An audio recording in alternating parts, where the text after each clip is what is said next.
Yep. Okay. My name is Charlie Kirk, and I'm a new resident of Scottsdale. It kind of feels like I'm living in San Francisco because of all of you and your self-righteous measures that you're putting to abuse the children of this wonderful state. I'm going to have children here one day, and I sure hope people like you aren't in charge. You are defying Arizona law and measures to mask children, even though there is zero evidence to show that children are at a significant risk of catching or dying from the Chinese coronavirus. In fact, children who drive to school are at a much larger risk of dying on the way to school than from COVID-19, according to the CDC. The CDC's research says the following: children 5 to 14 years old have a 0.2 chance of dying from COVID. Yet from all deaths, suicide is 1.5, homicide 0.7, cardiovascular disease 0.6, drowning 0.5, flu and pneumonia 0.3. Suffocation and COVID are the exact same measure.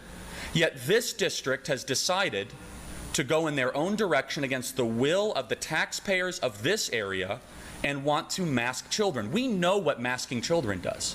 This has a serious mental health toll on young people. The inability to communicate, the inability to even hear what teachers are saying. In fact, masking makes people unfamiliar with each other. It makes you less likely to be able to empathize with another person. God gave us a face for a reason. Dr. Macquarie wrote a piece in which he studied 48,000 cases of children under 18 reported to have COVID between April and August of last year.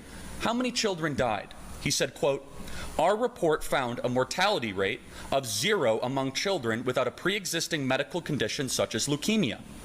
So why the mask craziness?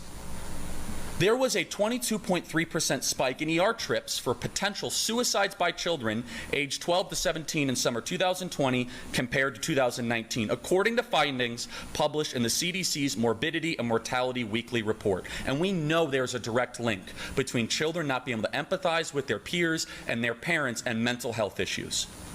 This district has decided to go in its own direction against the will of the voters and the legislature here in Arizona. Not to mention the social emotional learning guideline that you mistakenly sent out to parents in this district, the consultant group that you passed into law here, and the violation of the Open Meetings Act, which, by the way, I hope the Attorney General of this state acts with criminal intent against this school district for breaking the law and passing a curriculum without allowing parent input. In closing, I'm going to say this: your time is soon up. The people of this state and this school district are rising up. There are recall measures in place. You have awoke a sleeping giant. I hope you enjoy your masked short-term future here while it still lasts. Thank you. Hey everybody, this is Charlie Kirk, founder and CEO of Turning Point USA. If you liked this video, be sure to subscribe to our YouTube channel at Turning Point USA.